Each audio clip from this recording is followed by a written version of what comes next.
Hey everybody, welcome to Highly Unlikely with Josh and Jenaye. We're so excited to be recording with our friend Tabi, who's here, and you're going to hear a lot about her and her story and her life, and specifically how God has used her to start something really cool. But I'll let her share about that in a moment. But I don't know, Tabi, if you know the drill or not, but we start with a question from the bowl. This was the part I was the most nervous about. Yeah, me too. The question from the bowl. Dropped it. I pulled two now. It's just what I do. Let's see which one's better. I like them both, which I kind of want to ask both. But where is your favorite place to shop?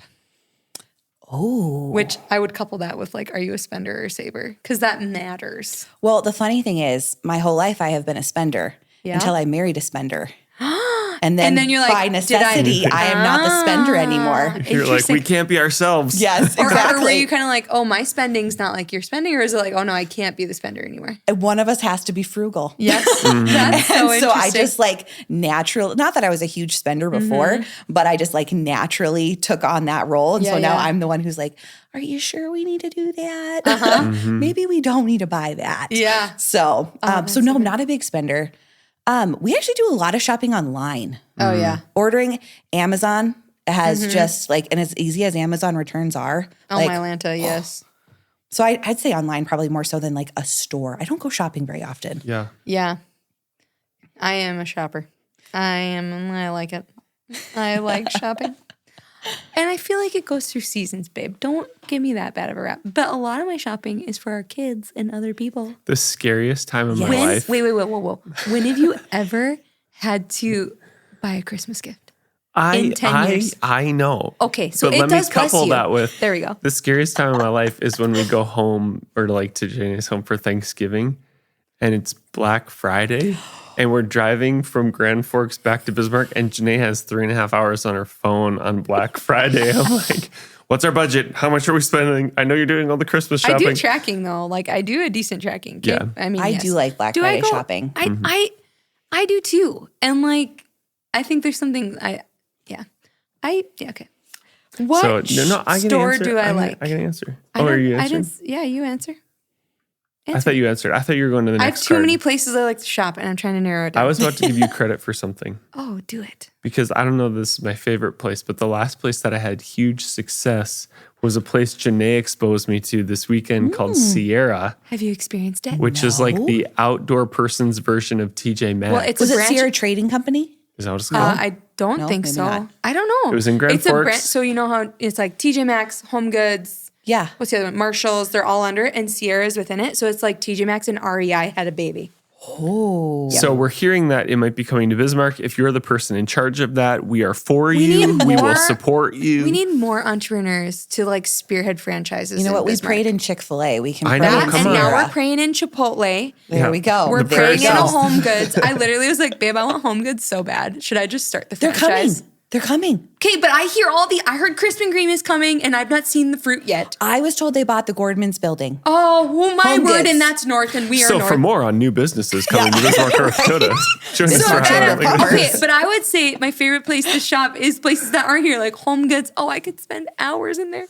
Is it less good once it comes here? Is it less exciting? No, it's not, because they always get, it's unique, whatever they get at the store. It's like a surprise. I was worried about that when I moved here and there was Hobby Lobby. I was like, oh, is it going to be as cool? It still is cool. It still is Oh, cool. 12 years later, I still like it. Oh, yeah. So, somewhere like a Home Goods, I love. Places like Sierra, TJ Maxx, I'm like, oh, give it. Yes. So much fun.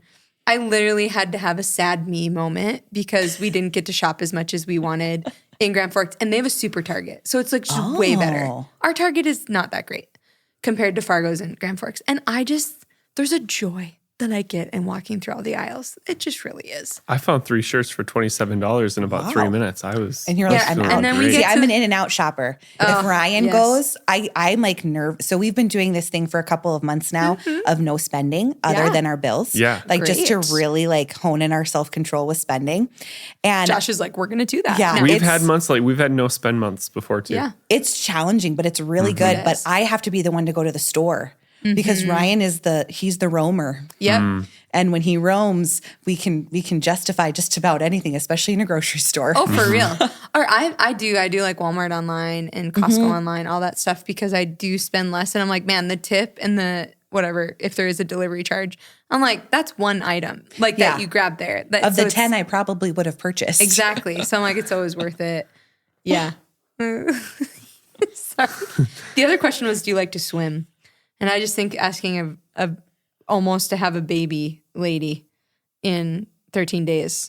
Have you swam at all to relieve any pressure while pregnant? So we did IVF. Oh. And so swimming is a no-no. Are you serious? For a very long time. We have lots of very strict restrictions. So all summer, like literally we have season passes that we got for Christmas to Raging Rivers, and Ryan would have to go in with our little guy because I'm like, not allowed to be submerged in water. So no, I haven't, because then winter hit. So then you can't take a bath or stuff? Baths you can now, but it's like not till after it was like 20, I want to say it was our 20 weeks, then we lifted our restrictions. Yeah. I did not know. I learned something new. Maybe you guys did too. Oh, we learned a lot. I worked in women's health. My first 10 years as a nurse was women's health.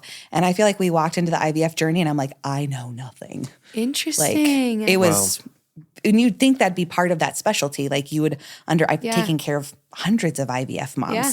But to walk through it yourself is like, I don't know anything about any of this. Wow. Yeah. But as far as swimming goes, Remy, actually, I was looking to see if he was here. Remy was my my swim teacher. When I was Remy's our videographer. When I was diagnosed with Crohn's, I couldn't exercise anymore because my joints were so bad. And I needed to do some form of exercise to help my joints. And I boycotted swim lessons as a kid because I had a bad experience and I was scared. And so I was like, well, I have to figure out how to do something. And so I was like, I'm going to sign up for adult swimming lessons. No way. And Remy was my coach. Or whatever you call him, my teacher. Yeah, like swim instructor. And I didn't know him yet because I can't remember if I think I was at Evangel or maybe I wasn't quite here yet. Yeah. So I didn't know him from that context. And then I walk in, I'm like, hey, yeah, you've seen me in a swimsuit. This is awkward. Right. Awkwardly trying to not, die in doggy battle. So funny. I mean, I think the coolest little Tabi connection that we have is our first encounter with Tabi. I think our first when we met. We can't not tell the story. We can't not. Was when our oldest, Avery, was born on the second day in the hospital, the night before you're supposed to go home. That was all the plans, was to go home. He had all of these weird markers come up and what is it, CRP? So that the word was super high.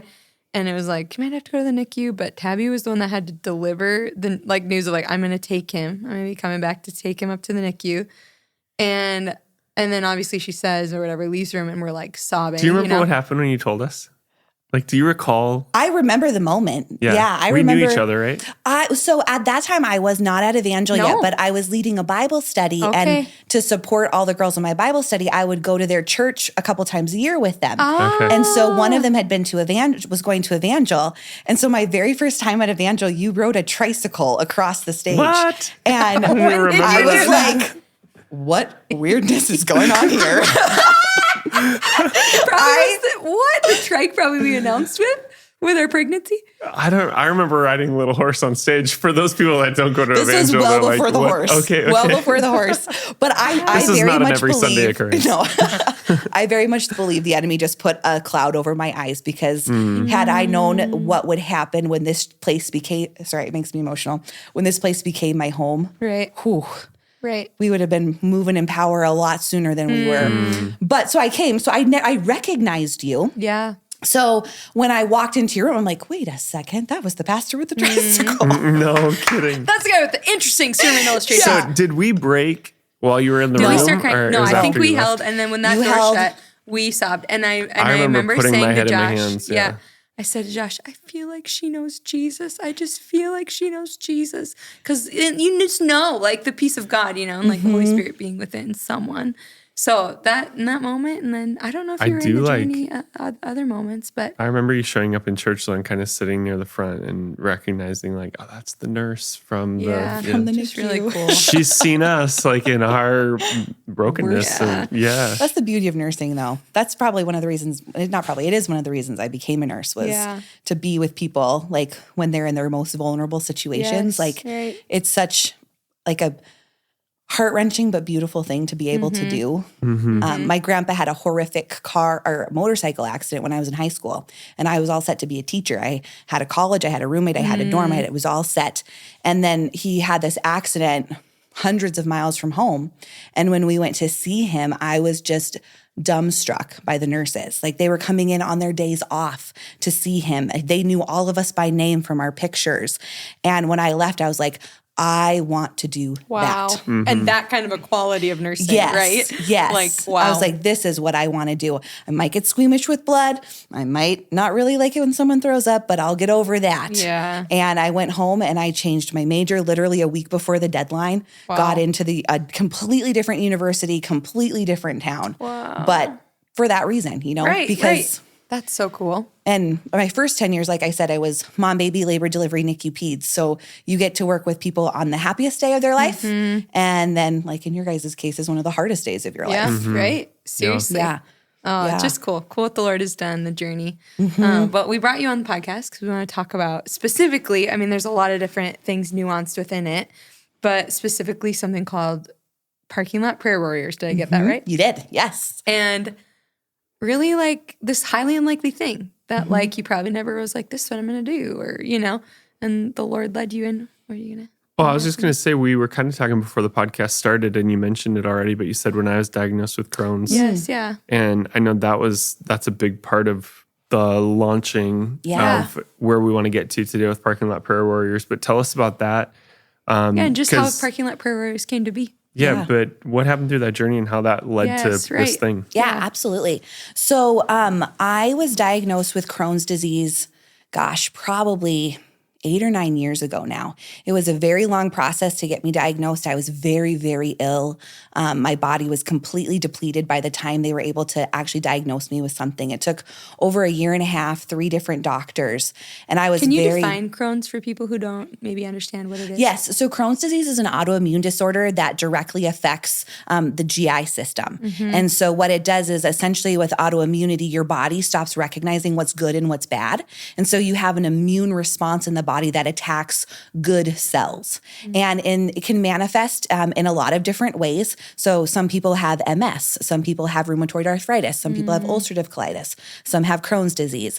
Really the difference between all of them is how it attacks different parts of the body. So with Crohn's disease, it attacks your GI system, predominantly your intestines, and can create massive erosions and eroding really away of the intestinal lining.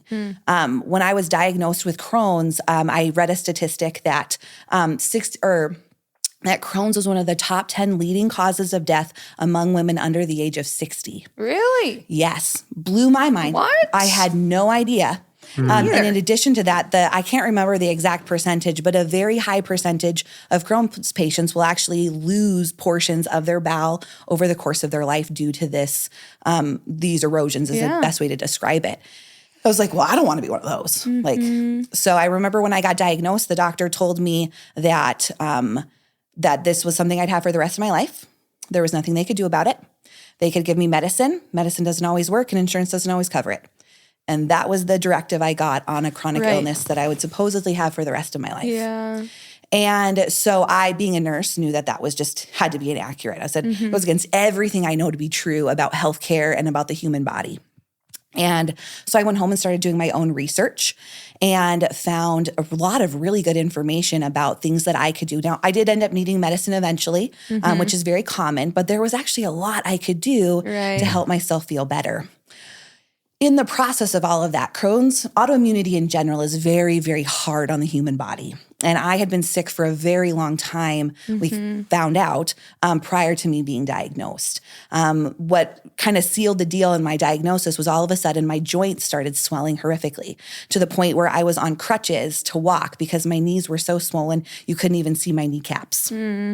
And I remember days where I would get to the hospital and I literally would sit in my car and I would look at the city block that I needed to walk across in order to get in. And I was like, Lord, I have no idea how I'm going to get in that door. You have got to get me in that door. And he did. And, that's one of, I think, the most beautiful things about living with a chronic illness, that people who don't live with a chronic illness, they don't get to see the miracles we get to see every day. Yeah. We see many miracles every single day. Like you're saying, it's a miracle that I made it this block. Exactly. Exactly. I remember I would find little notes in my house after I'd been healed where I would have what my symptoms were because I'd written them down to take them to my doctor.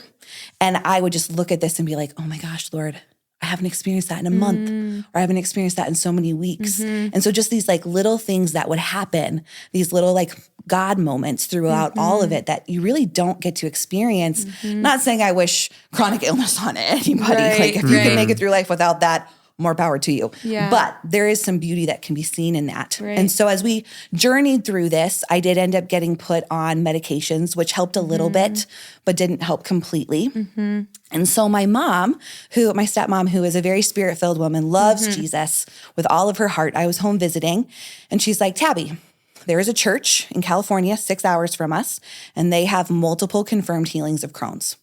We're going. And it was not non-negotiable. We're going. And so we got up at 4:00 in the morning and we drove down to this church. And unfortunately, we did not get there while their prayer rooms were open, but we went to their service. And I tell people all the time that we went to this church for healing, but God had a completely different plan. Yes, right. And so the next day we went into one of their pastor's offices, and I'll be honest, I was leery. I'd not been baptized in the Holy Spirit yet. I still was kind of new to, I still was pretty new to evangel too. So even a more like charismatic environment, I was still relatively new to. So I'm like, oh man, Mom, what are you getting me into? Yes. I was like, this is going to be weird. I had all these ideas of what we were walking into. Yes. And then we walked into a perfectly normal office, and a perfectly normal man prayed a perfectly normal prayer over me. It took all of about 2 minutes. Right. And I was like, that's it? Okay, we drove 6 hours for that. And I remember sitting there as a nurse and just being dumbfounded. I was like, literally, my job is to heal people or to make them better. Right. Yeah. How is it I do not have this in my toolkit? How did I not know after all these years of being a nurse that I could pray for people and they would be healed? I knew God healed in my head. Yes. But the actual concept of seeing that acted out in my life was not something I'd ever experienced. I was not healed that day, but I believe there was a very important reason we went there. This church had a bookstore, and they had this study guide, and it was called The Essential Guide to Healing, equipping all Christians to pray for the sick. So I bought it. I think I've read that. It's very good. Who's it by? Bill Johnson and Randy Clark. Yep, I read it. Yep. Very I was good gonna say book. Randy Clark, yeah. And took it home, and I was like, well, I don't want to do this by myself. So I brought it here and I showed it to Pastor Nate, and I was like, hey, just want to make sure this is something I can do. Yeah. Are you guys on board with this? He said, absolutely. I was thinking it would be all healthcare workers, because I'm like, let's get our nurses praying. Let's get our doctors praying. Not a single other medical professional signed up. Yeah. Right. But we started the group, and I literally prefaced it with, I know nothing about this. I just want to learn with people. And you guys, the miracles, true medically confirmed miracles that we have seen happening right here in the city of Bismarck will blow your mind. Like, we just saw God start moving in power. People in our group were being healed of things that no doctor could explain. And it was interesting because through that whole process, I'm still struggling. Yep. I still can't eat 90% of the foods on the planet. You know, I'm still having joint issues. I'm still dealing with Crohn's disease. And it really had... you personally... At that same time, did you pray for people and they were healed? Yes. Yet you have not that's received crazy. Oh, healing yourself. Yes. Wow. And it was such a moment where you had to really like, do you believe God is who he says he is? I want to pause and just tell people, like, we believe these things and like even use the word charismatic, but like Tabi's not weird, you know? And like our church. Even that word charismatic, I'm like, no, read the Bible. It's biblical. Yeah. But we do, like, when, like, you could come to a service and like things are very expressive, but when people are being prayed, when this is happening, it's very normal. Like you said, a normal prayer. People are singing worship songs and prayer team members are praying for people, and this stuff is happening. It's just that people, you maybe don't see it or hear the stories all the time. Doesn't mean someone has to drop to the ground, convulse on the floor. Like, like it's even a normal we have rhythm. a testimony of a man, I think it was at an Easter service this last year, that he, not in 2024, but 2023, a service though where people were praying or it was during the worship, and he felt heat rush through his ankle and his ankle was healed. He didn't even come forward for prayer. Yeah. Yeah, it just I don't even think happened. he was asking for it. Well, and that's the thing is like the person praying for you. That's why I never say I have the gift of healing.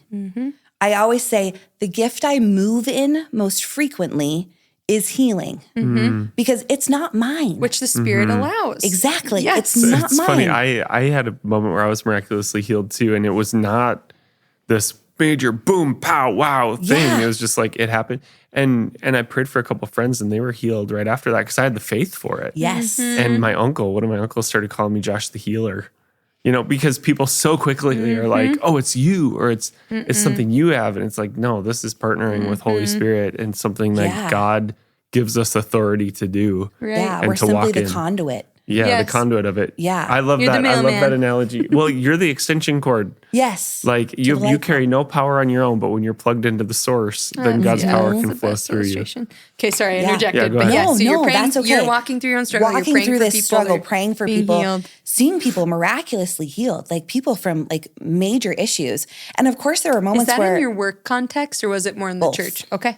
So at first, no, it was even the community. Yeah. Walking around, I remember one day I was at Runnings, and I was in line, and it was taking a long time, and of course I was getting annoyed. Yeah. Which I've now learned that those are called divine delays. Yeah. When something that is not supposed to take a long time is taking a long time, that's should God look around. exactly opening your eyes. I love that. Yeah. Like what is happening around you? Who are you supposed to be Yes. ministering in that moment? So I finally get up to the register, and it was a simple thing. I was in a hurry that day, and I looked down and I realized that the woman at Menards, her fingers were purple. And I said, excuse me, ma'am, do you have Raynaud's? She said, yes, I do. And I just keep trying to enter on the keys, and I just can't because my fingers, I have no sensation in them. And so I was like, literally. Isn't that funny, timeout, that you were trained enough in the medical community You to could recognize identify what it. was going on? Maybe not so you could be a nurse for the rest of your life, but so that you'd be able to identify a need that you could pray for. Right. Like that's how the Lord It's works, huge. Yeah, and I found too, being a nurse helps pray into things a little bit more. Yeah. Very Because specifically. when you're Yep. praying for healing, there's two types of prayer that we do. You have a petitionary prayer Yep. where you're requesting something from God, and then you have a commanding prayer where you're Yep. standing in the power and authority that God has given you as his child to command, declare whatever it might be. And like so a lot of times when people are praying for healing, they're like, Lord, if it's in your will, Yes. Yep. would you please do X, Y, Z? Maybe you want to. Yeah, exactly. And the thing is, God, one of the names of God is Jehovah Rapha. Yes. That is the God who heals. Yes. Yeah. Healing is not something he does. It's not his side job. It's not his hobby. It is a piece of his character. And when we come to God in prayer, we need to come expecting that he is exactly who he says he is. So if your name is Jehovah Rapha, that means that when I pray, I need to come expecting you to heal. Yeah. For who you are. Yeah. Exactly. And you can't get away from that in scripture. I mean, wherever Jesus went, he forgave people and he healed them. It's Yeah. so attached to the life that Christ modeled for us. Yep. There's I can't remember the name of the pastor. He's from like the 1920s or 30s. And some people have started re-recording his sermons.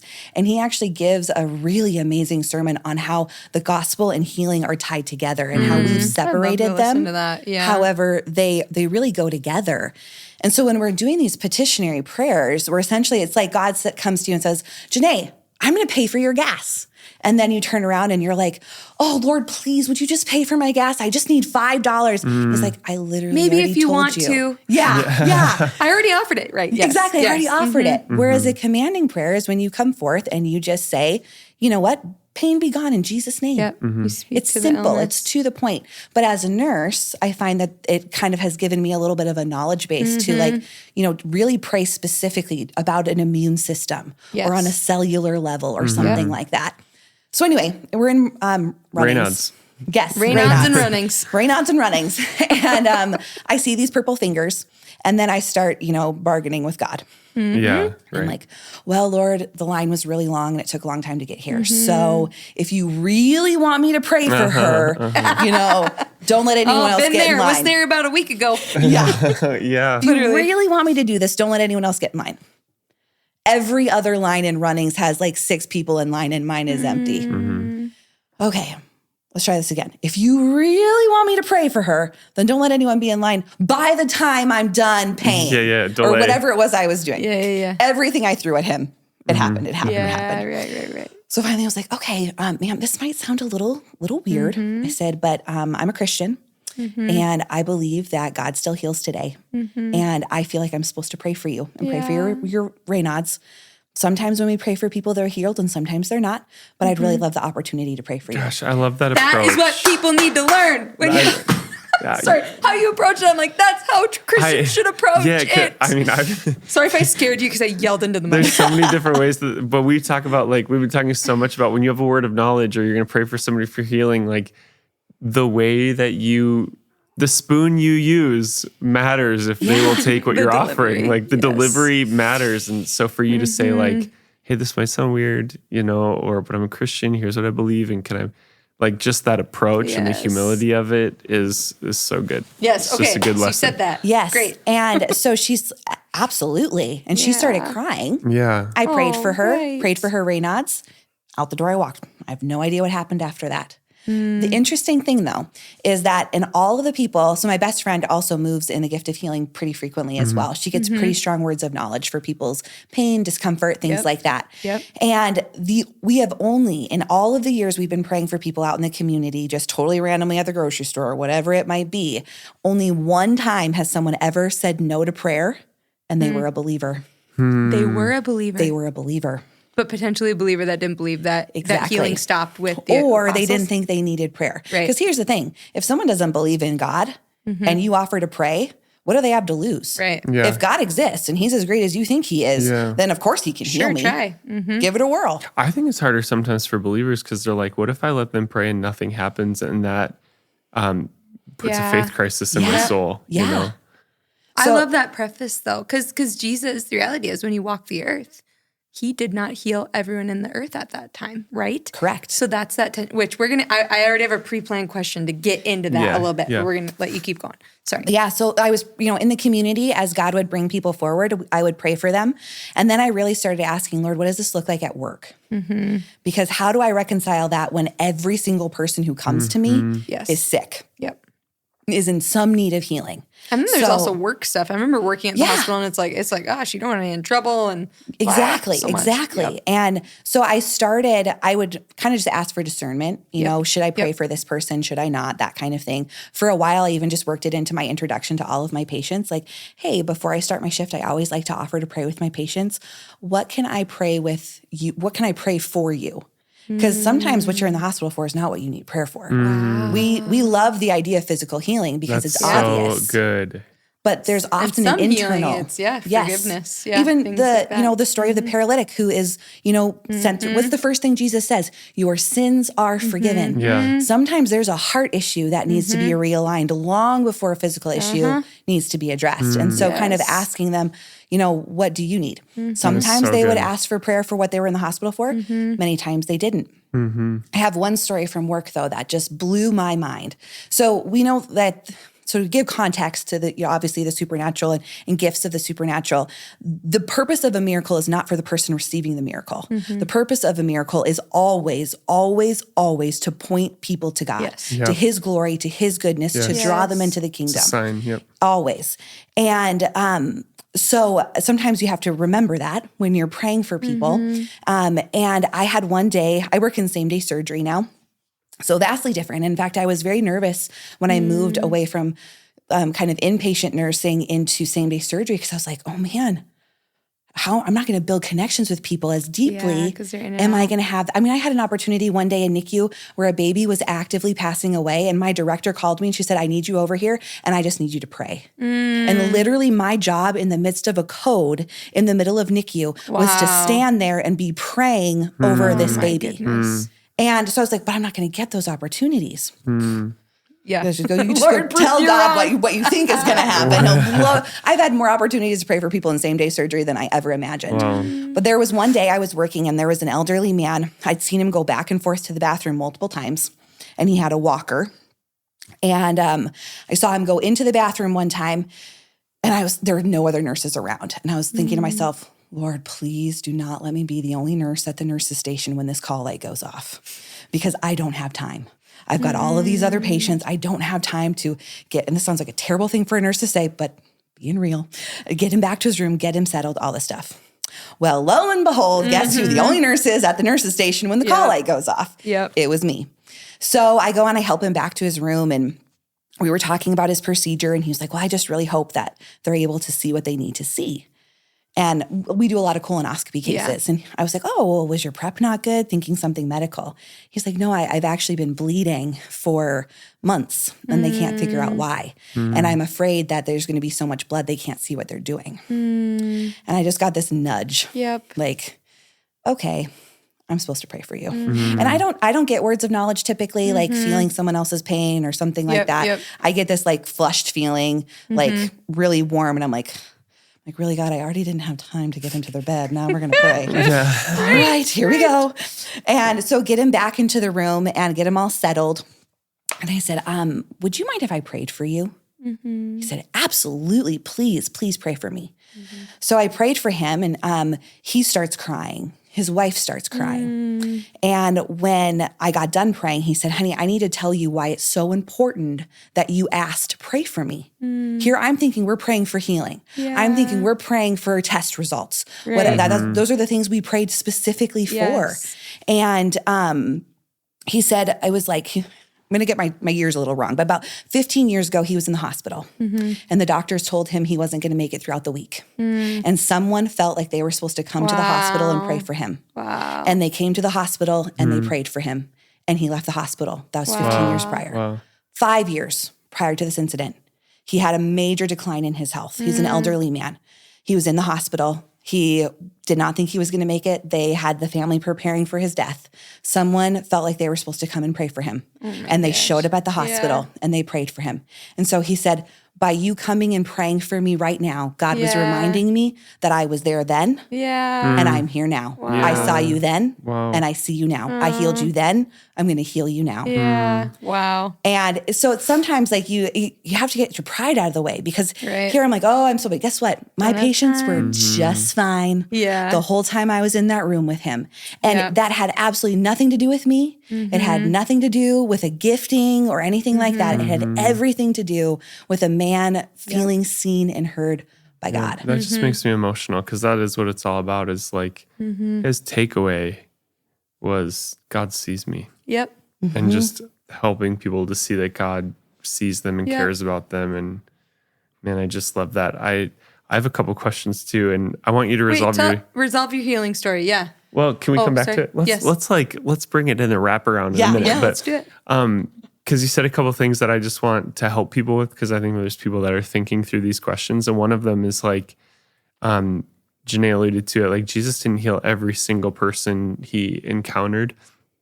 And the Bible talks about like Jesus only did what he saw the Father doing. So he only partnered with what God was doing. And I believe there's some people that aren't ready for healing or it's not the right time or it's not in the wisdom of God at that moment. And so it is that I think for a while when I was learning about this, I felt guilty if I didn't do something every single time. And sometimes we try to force it or we try to force people like, if you see this, you got to do it.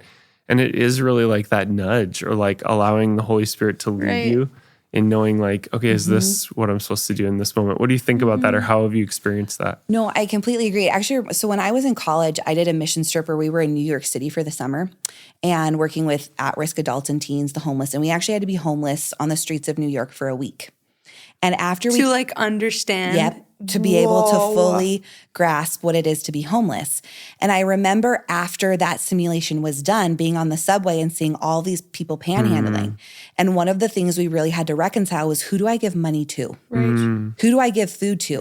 Because after experiencing this, I could give it to anybody. I could give it to everybody. How do you decide? And so that was when they're like, you need to pray about it. You need to discern like what the Lord lays before you. And so like when it comes to praying for people to be healed, I ran into that a lot at work. So I'm like, well, every single person I see. And now does that mean that we should withhold our prayers for people? Absolutely not. But I finally got to the point, I'm like, Lord, I could spend literally my entire shift just praying for people. And so I always have just waited for the Lord to guide me into that and to make it very apparent. And he will. You ask and he will deliver. One of the things I learned was I would pray for opportunity and then I didn't follow it up with a very important prayer, which is give me courage to step into that opportunity. Because if you ask God for opportunity, you will get it in droves. But you've got to have the courage then and the faith to actually step into that. And so as far as like, you know, you have to be prepared that not every person is going to be healed. Yeah. And, and why? Don't try and explain it. Exactly. If you try and explain it, you're going to do a disservice to yourself. You're going to do a disservice to God. But I will say, having walked through Crohn's disease for as many years as I did without being healed, there are many, many things that occurred in that time frame that would not have happened had I been healed miraculously. Right. In fact, I am very, very thankful, as hard as it was, that I was not healed. So there's two types of healing. There's the miraculous that happens in the moment, done, gone, healed. And then there's the walking out of that healing. Believing God, praying every time like it's the first time, coming in with faith, coming to him with your doubts, with your fears, with your frustrations, and really contending with him. I do not believe that God gives illness. I do not believe that God gave me Crohn's. However, I do believe that God will take what the enemy meant for evil and turn it around for good. So he will take Crohn's and he will use that. And I told someone one day, I said, if one person comes to know Jesus because I have Crohn's disease, I can no longer see that as a curse. Right. I can see that only as a blessing. And it's a shifting. I was going to ask, did you have that perspective when you were walking it out or not until after the healing? So that's. While I was walking it out. Really but there were days it was hard. Yeah. There were days I was like, Lord, I don't understand why I don't have my healing yet. And so we went through this healing ministry group. Gosh, I probably led like 4 of them. And we always would pray. I would see people healed in the group. Some people the very first day they showed up, we were praying and they were being healed. Yeah. And then I was getting ready to go on my first missions trip to the Middle East. So that's another caveat, something my husband and I really love is, ministering to the unreached, especially in the Middle East. And I had been adamant. So a couple things I told God. I said, here's the deal. If you need me to stop taking my Crohn's medication, I'm a nurse. You are going to have to be abundantly, obviously clear that I am supposed to stop this, because I'm just going to show you my lack of faith here and say, I'm not just going to stop to stop. I need you to be the one to show me.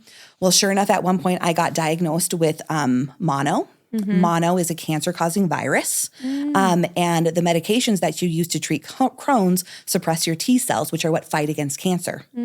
So when they diagnosed me with mono, they said, you cannot take your Crohn's medication anymore. It grossly increases your risk of cancer. Well, that was a pretty obvious reason to stop taking it. Yeah. So I was off of it for about 3 months, and I was doing great. And I was like, oh, this is awesome. As long as I stayed to my diet, as long as I did my Which P's is like a and Q's. very restrictive diet, though. Very. I ate meat, ice. vegetables, fruit. What did you call it? The life-free diet, I think is what we called it. Lifeless diet. We had these chocolate chips that I had found, and I called them lifeless chocolate chips because they have nothing in them. Absolutely nothing. And so I'd been off of it for a while, and then at the time he was my boyfriend, now my husband, we did 21 days of prayer and fasting before we went to I went to Morocco, he went to Egypt. Yeah. And during that time, I did great. The second my fast ended, and we did just liquids for that time frame. The second my fast ended, it was like I had been diagnosed all over again. Sick as a dog. Now, I had it in my mind. I said, I am not bringing food with me on this trip. Every other mission trip I'd been on before, I had to bring food with me to be able to eat anything while we were there. And I was like, no, I'm not going to do this. I said I wasn't going to do this. So the night before we were supposed to leave for Morocco, our group was meeting to kind of finish up a portion of the book. And one of the ladies, she's like, Tabi, I just feel like we're supposed to pray for you again. I said, all right, we've prayed for me before, but let's do it again. Let's just keep praying. And I will tell you, nothing special happened in that moment. Typically, when you pray for healing, about half of the people will feel something, whether it's heat, whether it's tingling, they'll feel something. The other half won't feel anything. You guys, that's very real. We've had people come to prayer nights at our church who have no idea about healing. And when God touches them, that is what they report without anybody telling them, here's what you should feel. Exactly. They just feel it on their own. Yeah. And so I was kind of expecting to feel something with the knowledge base I had. Didn't feel anything. The next day, we're on a plane. We're flying, 20 hours to Morocco. And we got on our flight to Paris. And they brought me Ben & Jerry's with cookie dough. And I was like, life-filled. Yes, literally. And I was like, well, they always say you should test your healing. So here we go. I do not Perfect. Yeah. I was like, I do not recommend testing your Crohn's healing on a 8-hour flight to Paris. But for some reason, that sounded like a good idea to me at the time. Right. And I ate my little pint of ice cream and I was fine. And then we got to Morocco and I learned that like every single meal is served with an obscene amount of bread. Yeah. And I hadn't eaten a grain in years. Not even bread, just a grain in general. Yes. And I was like, all right, let's do this thing. Like this could end bad or this could be great. The entire trip, I did not have a single reaction to food. Wow. After that, I've just continued to eat and been fine. There have been a few times where it has tried to flare back up again. And I literally have just said, no, Crohn's, I rebuke you in the name of Jesus. I have been healed from this. Yes. You have no power in my body. Be gone in Jesus' name. I did have to go back on my medication for my joints. So that's the part I'm still waiting for resolution on and healing for and still contending for healing on that. But really the most debilitating part of Crohn's disease for me was my stomach. GI, yeah. All of the testing that I have had since then has shown not even, so the coolest part was I had to go in, so overshare, but when you have Crohn's, you have to have colonoscopies. That's all right. Which is the way it goes. Yep. And the first colonoscopy I had after that, the doctor said, not only do I not see any signs of Crohn's, I see complete healing of your bowels. Wow. For a doctor to say that, yeah. And so he was like, oh yeah, the medicine's working. I'm like, that's not medicine. That's cute. That's not medicine. So, so it took a long time. Oh, sorry, guys. No, this is my alarm, so I don't forget to approve my assistant's hours. Because I forget, our poor finance manager always has to message me, Jenaye, approve those hours. Yeah, so I made it through a long period of not being healed, having to walk out a healing. And so when you talk about, is it not the time or is there something else? Like I said, I think people were over enamored by like an obvious physical sign of healing. But there are so many wounds, so much deeper in people's hearts and minds that really, I think God wants to work on first. And for me, I really had to walk through those years with Crohn's and knowing that, yes, God will heal me.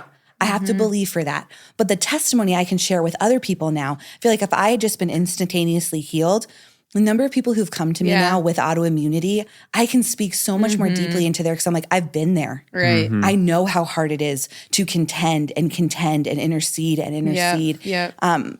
There's this quote. So Dick Brogden, he is he leads the Live Dead Ministries, which ministers to unreached people groups. And he has a book called This Gospel.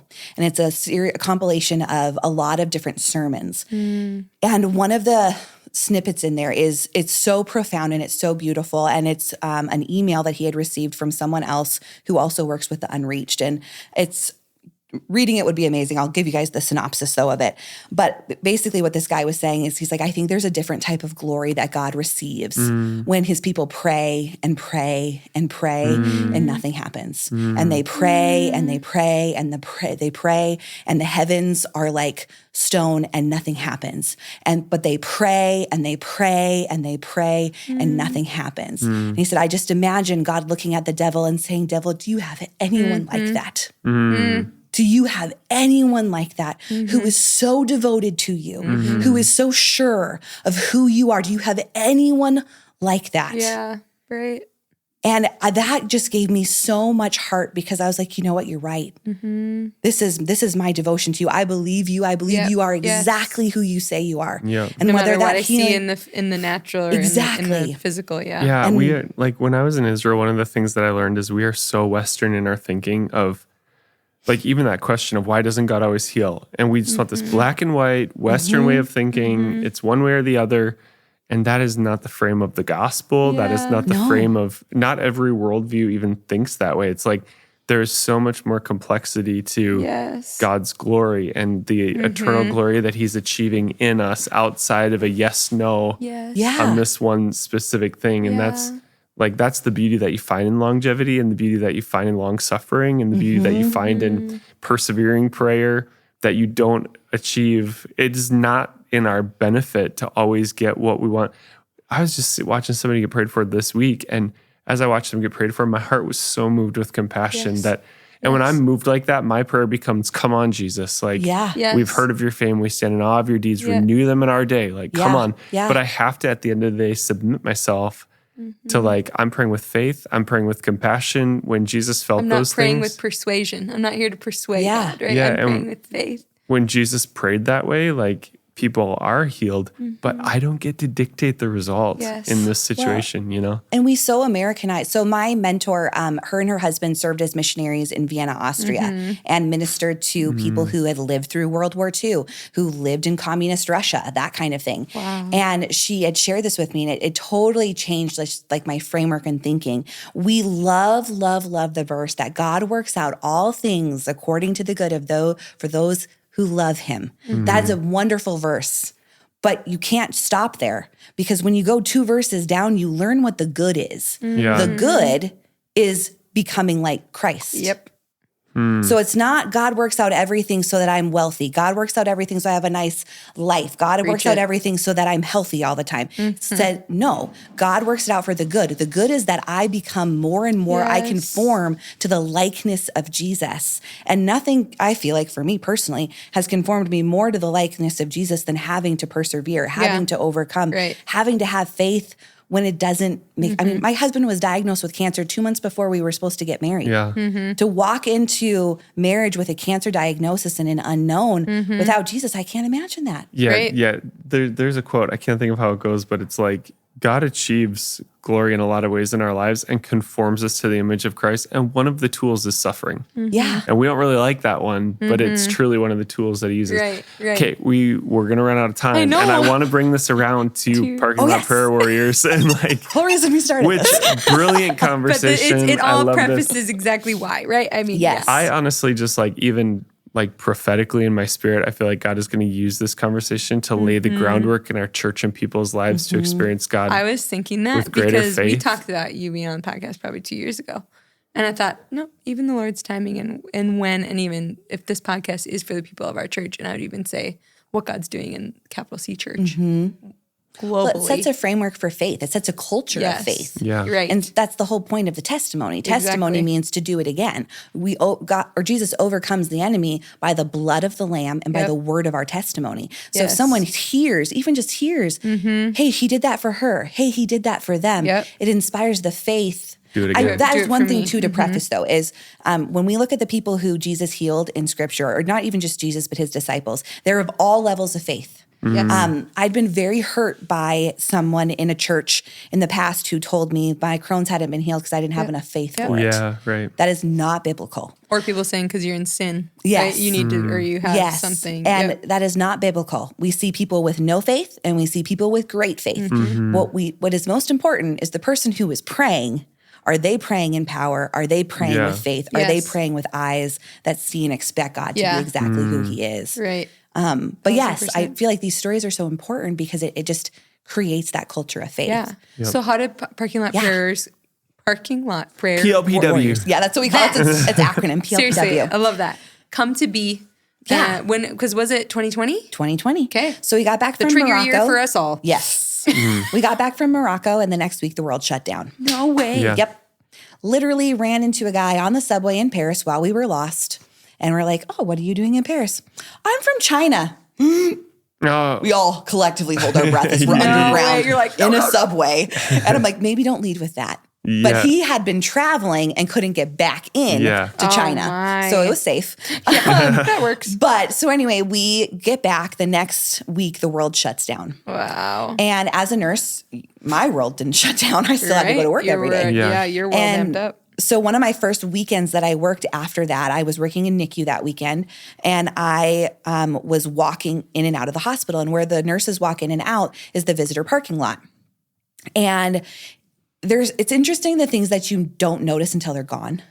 And as I was walking in and out, it hit me so profoundly, the empty visitors. Because there's no visitors allowed? There was no one allowed. Well, that we had a baby in 2020, and no one coming no one to see, can come just in. Him. Yes. And so the parking lot was empty, not a single car. And as I was thinking about that each day, I was like, Lord, that's all these families who can't see their loved ones. all these people who have no interaction with their family. And not even just those that are there for COVID. Nobody could. Yeah. And so as I worked 3 days in a row, and every day in and out, it hit me. And finally on the last day I was driving to work and I said, all right, Lord, obviously there's what do you want me to do about this? Yeah. Because it's impacting me. What do you want me to do? And he gave me this very clear vision in my mind of the parking lot full of vehicles with people with their hands raised towards the hospital, praying and interceding for all of those inside. The sick, praying for their families, praying for the nurses, the doctors, everyone, praying that COVID would be defeated. Yes. And so that night I got home, or that afternoon, I was a night shifter, so that morning I got home and I was like, you know what? I'm just going to see if some people want to join me in the parking lot. And we'll just pray together, and thinking it's going to be this small thing. So I just wrote up kind of what God had showed me. And I posted it on Facebook, and I had joined a couple of groups right after everything shut down to help like the shut-ins, to help get groceries for people, to help run errands for people. And so I just had posted it to a couple of these community groups and was like, hey, if anyone wants to come and pray. Well, it took off like wildfire. That first night we had over 100 vehicles. Wow. And here I am, literally as the vehicles are coming, I have little signs I made. Like just these tiny little signs. And then as we're getting ready to go, and I've had all these people asking me, my mom's like, Tabi, there's probably a lot of people who have no idea how to pray for 30 minutes. You maybe need to come up with some prayer prompts. So I quickly like typed up some things that you could be praying. And then I was like, how am I going to talk to 100 vehicles? How am I going to pray? So my husband's best friend brings us his megaphone. Come on. And here I am, and the megaphone didn't work very well. So I just told everyone, turn on K-Love, listen to worship music, and here's some things to be praying. And then for 30 minutes, I just prayed over the megaphone. And I thought it was going to be a one-time thing and it was going to be done. And then all of a sudden, I started getting just bombarded with messages. When are you doing it again? I didn't know this was happening. I want to participate. When will you do it again? And I was like, well, if you guys want to do it, we'll do another one. Thinking we'll have one more. Well, one of the girls that I worked with worked in marketing. And I was like, what are we going to do? I can't be on a megaphone, you know, again, if we're going to have more people. And so she's like, radio stations. Let's look at the radio stations. Like, get like where you do the Christmas light things. So she's like, before you do the Christmas light thing, she's like, let me call some of my contacts. And so she reached out to KFYR, which is the largest secular radio station in North Dakota. And they said, absolutely. If this needs to happen, why not have us do it? They put us on as a public service announcement. It has been 4 years and I have never paid a penny. No way. Never once has anything I've ever been said been censored. We have prayed baptism of the Holy Spirit over the radio. We have prayed salvation over the radio. I mean, you name it, we've prayed it. And they've never once said, you can't say that, you can't do that. Oh my goodness. And so the next week, then we met in the parking lot. And then I started getting all these messages from across the state. I want to do this in my city. I want to do this at my hospital. Can we loop in the nursing homes? My family's in the nursing home and I can't get in touch with them. I can't go see them.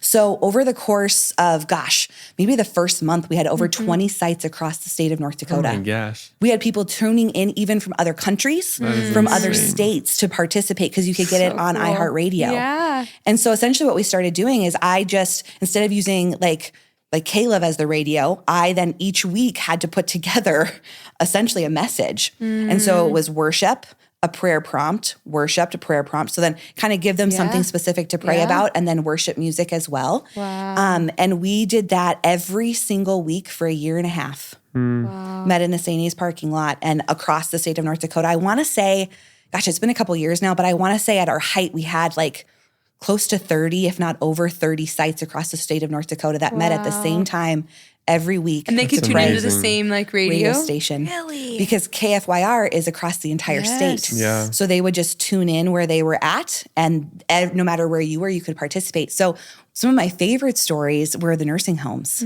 So families would park on the side of the building where their family's room was. And then they would sit at the window and they would sit in their car and they would be able to worship together Oh my God. and pray together. And for some of them, that was the only interaction they would get. Right.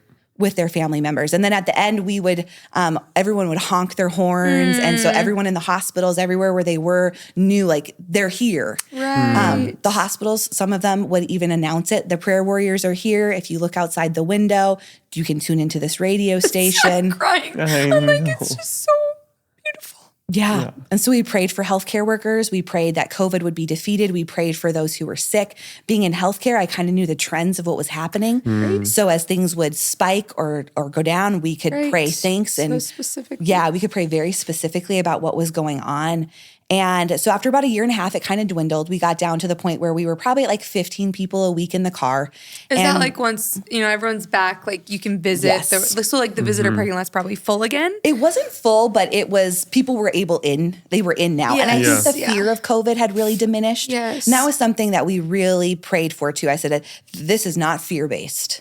We are not praying out of fear. We are praying from a place of victory. We're not giving into a fear mentality here. We will claim the victory that we are going to see. Right.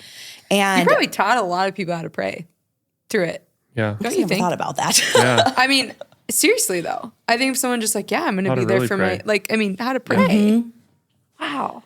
And so then after about 1.5 years, it was kind of dwindling down. And so I just asked Todd at the radio station, I was like, well, what do you want to do? Like, I feel like we're kind of at the point we don't need to be meeting in the parking lot every week. It's dwindled. And he said, well, it's funny that you mentioned that. We got a spot for you on Sunday mornings at 8 a.m. right after the Lutheran hour. If you want it, it's yours. Oh, okay. All right. So for 1.5 years, I'd been praying pretty specifically for healing and COVID. And then all of a sudden, 2 weeks before Easter, I've got this like open platform of you can pray about whatever you want to pray about. You can preach about whatever you want to preach about. That's so cool. And so they just kind of opened it up. And so last month has been 4 years. Every single week. So do you do it live at 8 a.m. on Sundays, or is it like I pre-record. Yeah. So I pre-record and just send everything in, send the songs, send the messages.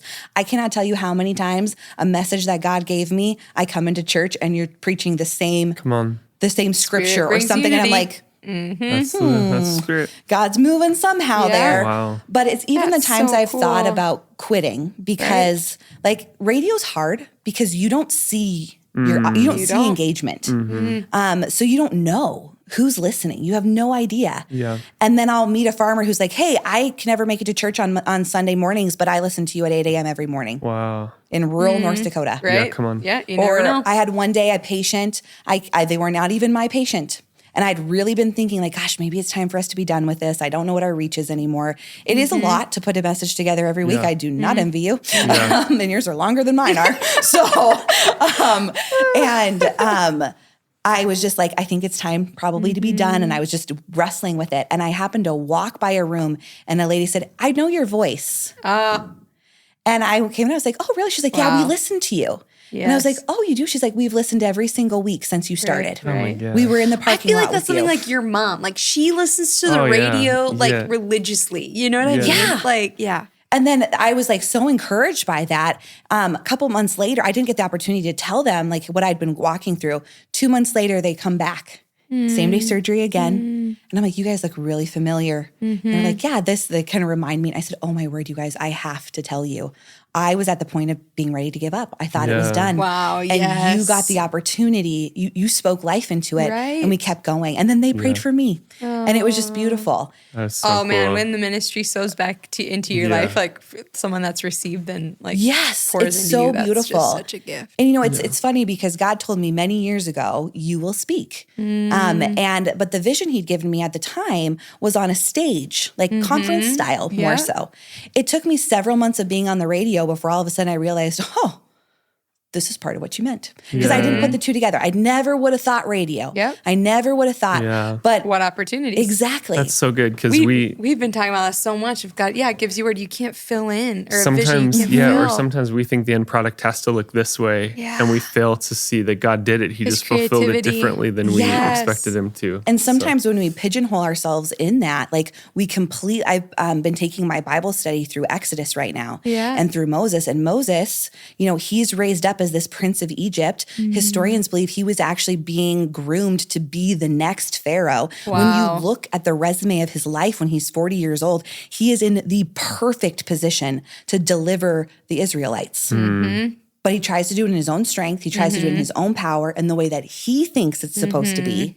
And guess what happens? He kills somebody. He ends up in exile. His people reject him. And it's not until 80 years or 40 years later that he's been humbled enough to be like, okay, not my way. Not the way I thought it was supposed to go, but now the way you want it to go. Right. Yeah, never underestimate our capacity as humans to mess it up. Exactly. Tabi, thank you for just inspiring our faith and for sharing. I just appreciate like your transparency, even in your own healing story of like owning what God has already done and owning what you're still asking him to do. Like, I love that, like not having to prove anything or like just trusting the Lord. Well, with I think it's going to put us a couple minutes way over, but I think the tension of, like you said, like you're about to have your, baby in whatever, 13 days. Yeah. And you mentioned like IVF and the tension of, okay, God's healed my Crohn's. How'd you walk that tension of the decision of IVF and, all of that, like believing God can do anything. You've seen it. And then following through with different medical procedures and opportunities. I'm sorry, babe. He just said, I will be about to touch down.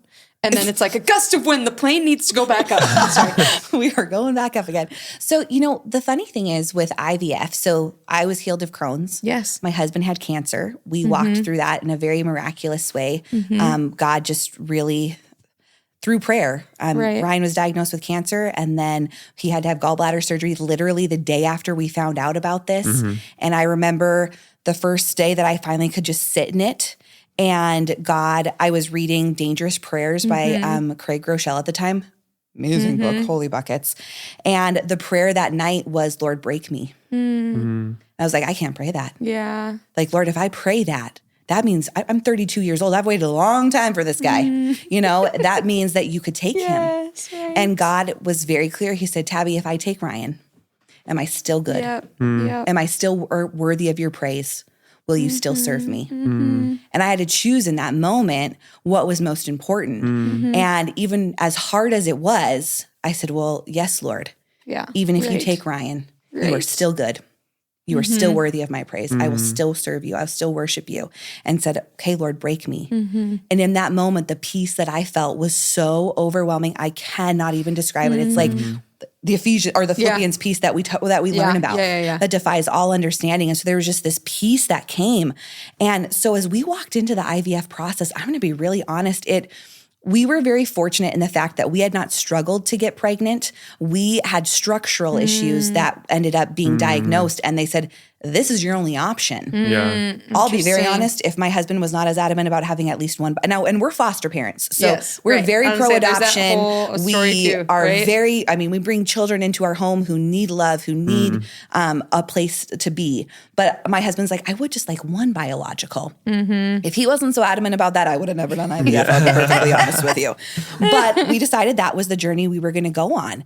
And it takes a lot out of you. I had a lot of complications through the process, but there was just this belief. Like I remember standing at someone's wedding, and they were up doing their vows, and I was just thinking, Lord, they have no idea what is about to hit them. They have no idea. I remember my wedding day. Now, granted, Ryan had cancer, but there were other things. I was like, we had no idea the foster care struggles we were going to walk through. We had no idea the IVF journey we were about to start and how hard that can be emotionally.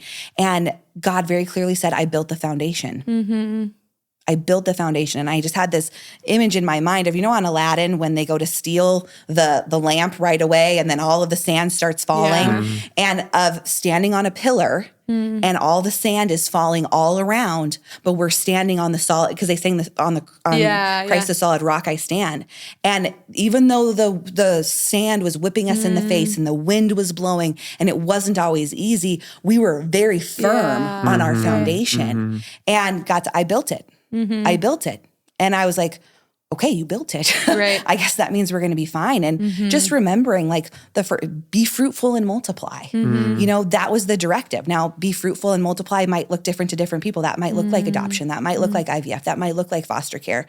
But we just really prayed about it. There's a lot of ethical components around IVF. Yes. And so I just said, I have to pray about it, and I'm going to go with where the peace is. Yeah. If I don't have peace about this, then we can't go through with it. But God had just gave me such a peace that as we really began to walk through, especially the hard parts, I ended up hospitalized in the middle. There was a lot of tricky pieces to it.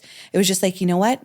If this is God's plan, if this is his will, it's going to happen. And it's going to happen this way. Right. Because, you know, kids aren't something we're guaranteed. Right. You know? So it was one of those things where I'm just going to submit. Right. Wow. So I would say of all of the journeys we've walked through, IVF honestly has been probably one of the easier ones because it was just like, I legit have no control here. Yeah. And that was one of the things we were walking through in our foster care journey at the time, really learning the sovereignty of God and who is in control and what that looks like to really be surrendered to that and to truly believe in the sovereignty of God. Yeah. And so learning that from the foster care perspective, it was easy to carry that over then into the IVF and just be like, it's yours. Yeah, right. These embryos are yours. And then come to find out, they're like, if you guys didn't have the structural issues, you'd be fertile myrtles. And we're like, oh, all right. Well, thanks.